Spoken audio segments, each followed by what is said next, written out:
Well, I think of one girl who came back, and she was one of those girls that said to me, that was the best week of my life. And I said, well, tell me more about that.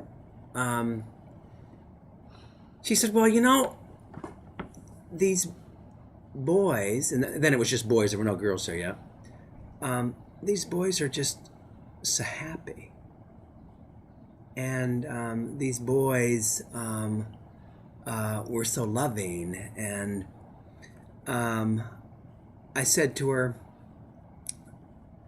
so why is it that you think they're so happy? And she said, she kind of looked off in the distance. She said, well, they have love and stuff, is what she said. Yeah. And I think what she was saying, and I would say this would apply to most of the teenagers that go there, is that our teenagers in the States have more than enough things. They're not lacking in the goods of this world. But very often what you discover is that they don't have what they need.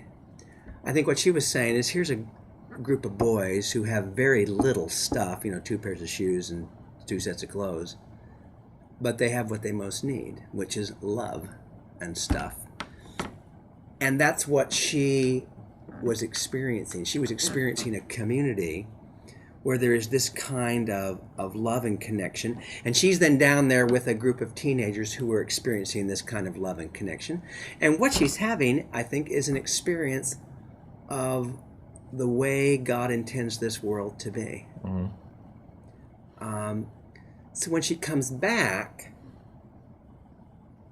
quite frankly, the big adjustment in coming back is that she comes back often to an environment and a community where there just isn't as much love and stuff. And I often talk about post-Hogar depression, that a person is missing the connection they had with their work team, the connection they had with these boys and the staff. And what their heart is telling them is, I want more of this. So the thing is, an experience of God is the bottom line.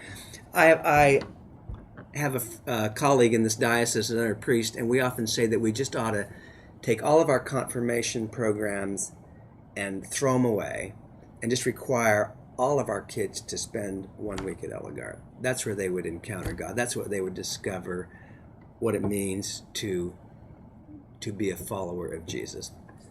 Just come and get a first-hand taste of this. And it's true. You may spend a lot of years raising kids in the faith, and I think there's all sorts of good stuff about that. But there's something that happens in a community like this that's transformative. It's just transformative. And I think in particular for North American teenagers,